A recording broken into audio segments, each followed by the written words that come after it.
You know what made this movie so kick-ass? I killed... Hey, spoiler alert! Don't be a mother... Make sure you give a spoiler alert before a review. Get your kick-ass figures at BigBadToyStore.com. Link in the description. They kick ass. Hello, big kids. It's time for your big review. What up, big kids? Here's my big spoiler review of Kick-Ass 2. And if you saw my non-spoiler review, you know I love the movie. I gave it a 5 out of 5. Now let me tell you why. Now if you heard in my first video, of course, I read Kick-Ass 2. I own the graphic novel, which came out a few years back. And I have to say that I love the movie more because this comic, just like the first Kick-Ass, Mark Miller loves violence, brutality, and shock value. And yeah, Kick-Ass 2 has that, but not as much. They took out so many things. Like, one thing I really love that I was hoping they didn't do, and I'm glad they didn't do, there's a scene, if you watch the movie, of course this is spoiler, so if you either watch the movie or don't care, where mother, the mother effer, goes and, now, one thing that's cool before I mention that, they changed the thing. So, Katie doesn't end up with Kick-Ass or Dave in the first Kick-Ass book. That was only for the movie.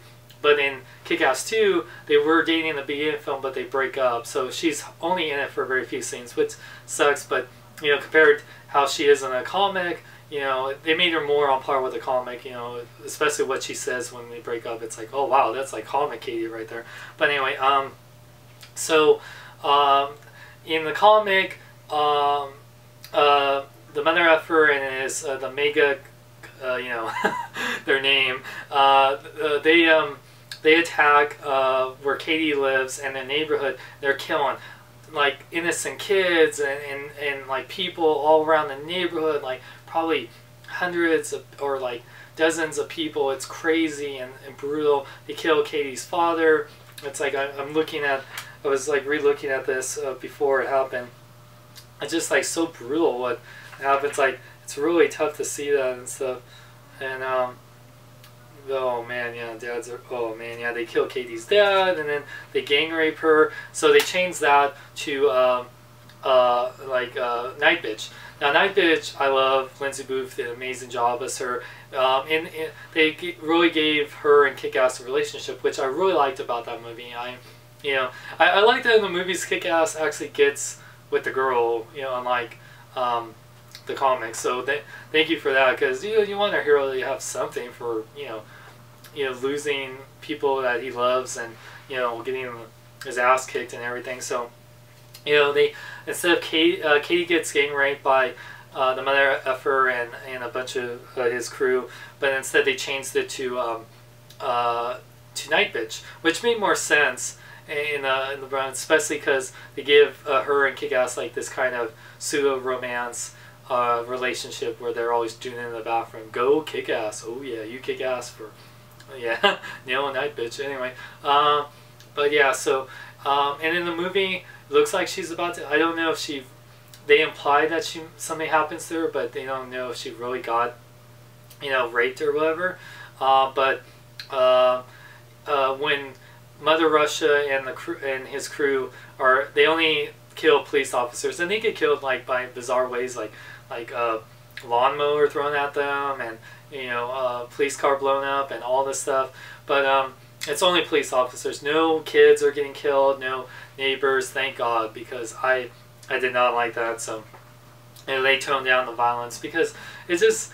I'm a guy, as much as I love 80s, 90s R-rated action movies, it's like, I don't like seeing innocent people getting killed like that, I'm not like a big fan of horror movies and innocent people dying, so thank God they changed that. And Colonel Stars and Stripes, which if you know the comic, was actually Colonel Stars and Stripes, his brother, so they combined them, and Jim Carrey did an amazing job, and everything they changed that I really loved. And okay, now if you've read the comic and everything, and excuse me, it's like I'm seeing something here, I'm just fixing a sticker on my Metroplex. Anyway, one thing, if you read the comic and you've seen the movie, Colonel Stars and Stripes, who's, like I said, in the movie gets combined with Colonel Stars and Stripes, he gets killed. it's sad, but he's the big daddy of the movie, like the big movie star that comes in but gets killed. Well, there's a couple, but I'll mention that in a second. So Colonel Stars and Stripes get killed, but he goes out a heroic way. And one thing I'm really glad they didn't, because in the comic they kill his dog too, and what they do, they cut off Colonel Stars and Stripes' head, and they apply it in the movie, but in the comic they showed, and they cut off the dog's head and put it on his body, which was just sick and sad, because I hate seeing dogs getting killed. And one thing they acknowledge in the movie, they say, "Oh, what, we're gonna kill? Do you want us to kill the dog too?" It's like, what? Kill the dog? I'm not even that evil. Don't just cut off his head. It's like, but yeah, they don't want to kill the dog, so it's like, oh, and they don't show his head getting cut off or anything. So thank God for that. So like I said, I'm really glad in the movie they toned it down. It has violence, but not in the like over the top, holy crap, it's like horror movie violence that is in this book. And it's gruesome. Like it's hard to really read many of these pages without seeing people like covered in blood and bruises and parts getting cut off. So yeah, everything in the movies is bad. Comic is much worse. But yeah, I really love and everything that they changed. Like the big final battle was in Times Square, which more people, innocent people, were dying. No innocent people were dying. It was just the Mother Effer's crew and Justice Forever finding. It was really cool, like how they did it with there's a cool Shark Tank bit, and like with Mother Effer and Kick-Ass, and he wants to save him, which is cool because in the comic he wants to do the the Mother Effer lives, and it seemed like what's cool. By the way, there's like after credits thing. I should have mentioned this in my other review. So yeah, there's after credits. Yeah, and it looks like that the Mother Effer got killed because he falls in a shark tank, which it seemed like the shark said. But no, he actually lives at the end. So that's a cool after credits setup. Kick-Ass 3, which I gotta start reading Kick-Ass 3 that just came out.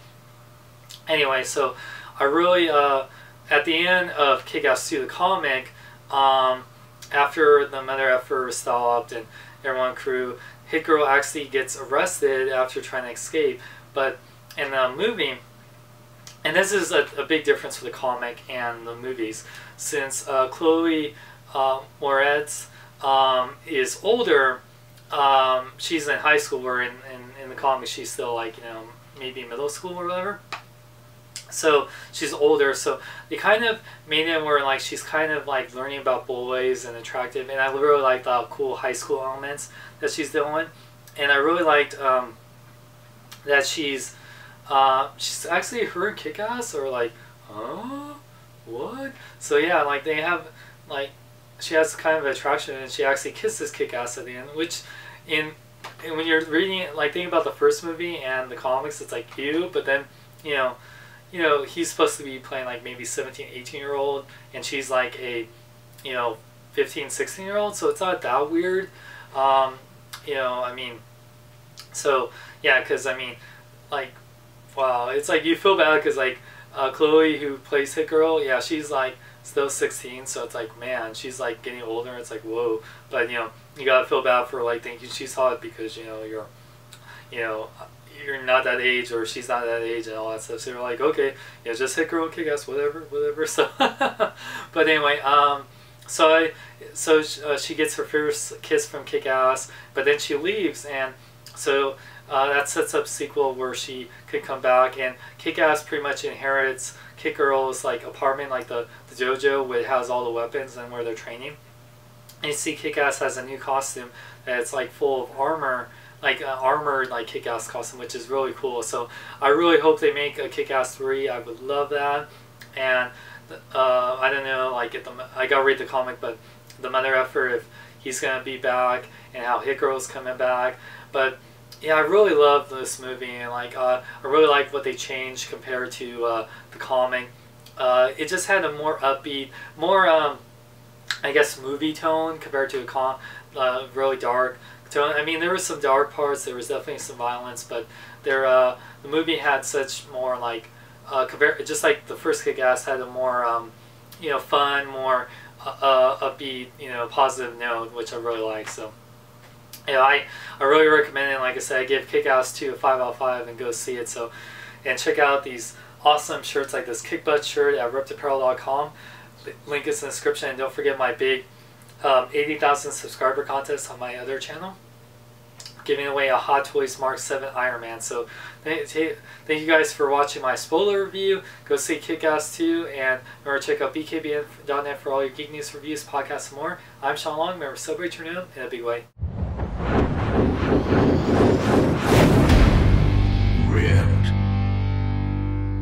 All right, check out bkbn.net. Jason David Frank, Tommy the Green Ranger. There's no room for punks in suits, just real heroes who can really kick ass. What? I'm a punk in a suit. Best in the world!